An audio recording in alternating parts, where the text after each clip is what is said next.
the end of day 3. Day 3? Monday, Tuesday, Wednesday, yeah. Never gave you a part 2 of day 2. I don't know, there's way too much going on. Lost my iPhone last night on my way out to buy a stroller, which was pretty, losing the iPhone didn't actually impact the evening any more than if I would have had it.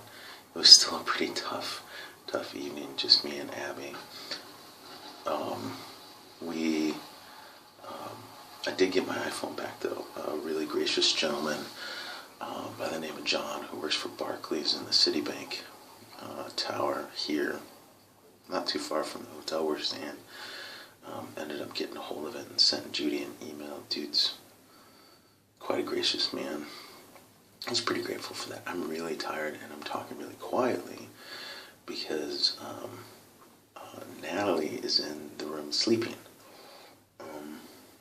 I think in the morning, which will be the evening for you guys, at breakfast we'll try to get something up with everybody. I gotta go through a whole bunch of pictures and video from today and see if I can't post some of it on the web, on Facebook. So yeah, check Facebook for some of that stuff. Just some quick highlights for today. Just the goodbye rituals, the farewell rituals that they walked the kids through. Not just Natalie, but the other 11 kids that she's part of in We Care. We Care is one part of Mother's Choice. Mother's Choice has like three different care sections. They've got adolescents, and then toddlers up through like, I don't know how old they get, maybe 5 or 6, and then it's like 6 to 12, and that's it. And then they have babies too, and they can only have 12 of each. So, and they're always full. Monday morning they'll get another kid to replace Natalie. That's how fast they fill up. But yeah, just the rituals of saying goodbye to all of our friends, all of the full-time volunteers as well as paid staff. It was all, pretty moving. Excuse me. But then there was the rituals of saying goodbye to stuff, like goodbye to your bed, goodbye to your closet, goodbye to your books and clothes, and goodbye to the shoe rack, and goodbye to the toilet, goodbye to the kitchen, goodbye to the high chair, goodbye to the play area, goodbye to the isolation room, goodbye to the TV. That was important, but just, I don't know. I understood the whole point. I really did. It was important, but it was tough. Some of the kids, 2 of the kids that I met are on their way to being adopted by families. One is a little boy named Kevin. I don't know when he's being adopted. Another one is Teresa. Lyric is like part of that name. I don't know. She's on her way to be adopted. And then I think there was one other. No idea how long it's going to be for them. I do think that there will be a family coming to adopt somebody from Mother's Choice. I don't know if it'll be one of those 12 kids, well, now 11 kids, but like next week. But somebody's coming next week, because our social worker said one of her jobs is to prepare kids for the transition, which sounds really weird, and frankly it is really weird. just all the doubts and questions that go through your head, like, is this ideal? Is this the way it should be? Isn't there a better way to take care of these kids? Or, why you? Why are you adopting? Or, what makes you think you're qualified? Or shouldn't somebody native to their ethnicity adopt them? You're removing them from your culture. Honestly, at the end of the day, I really do believe all of those questions are valid. They're valid questions, and they deserve thoughtful, researched answers. And while people continue to do that for decades,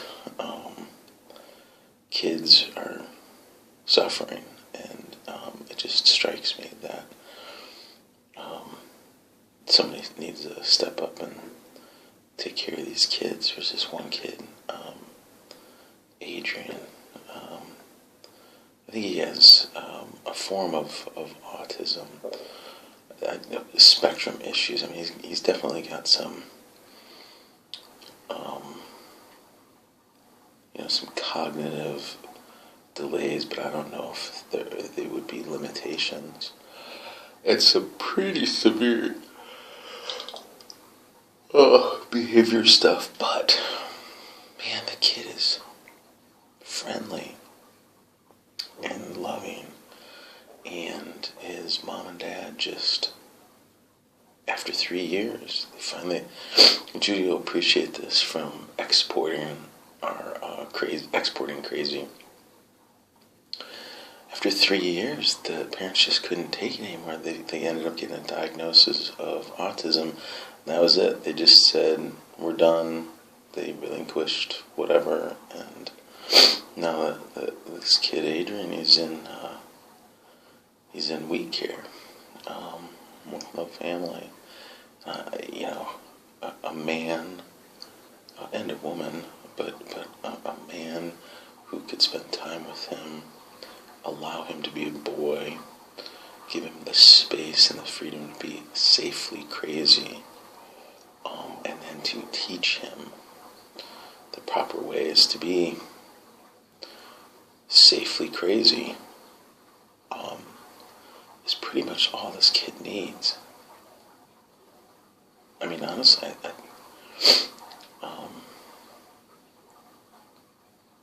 and because of his behavior and his already advanced age, I think he's almost 4. And he might have some other undiagnosed stuff. He might not ever get a family, and that's not right. Natalie got a family because Jesus wanted to take care of her in a very special way that would be uniquely beneficial to her, and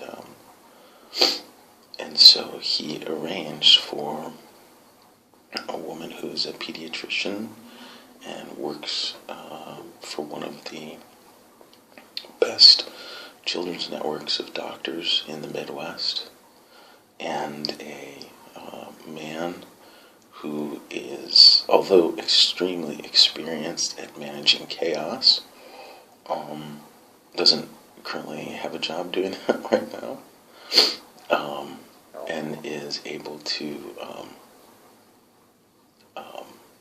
participate in the management of the child.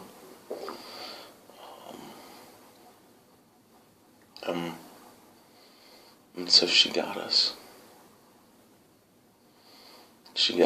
And now she's sleeping in my bed here in the hotel room, because mine was one close. It was mine because it was closest to the door, and that's just sort of the thing a guy does, right? But it was also the one that was buttressed by a full wall on one side, and so I was able to Jimmy rig some stuff for the other side in case she decides to flop around. But she's out cold right now. She's totally out cold, I just hit my 10 minutes. So much more to talk about. If you guys have any questions, put them in the comments. I would be glad to answer any questions anybody has. I'll be as honest as I can.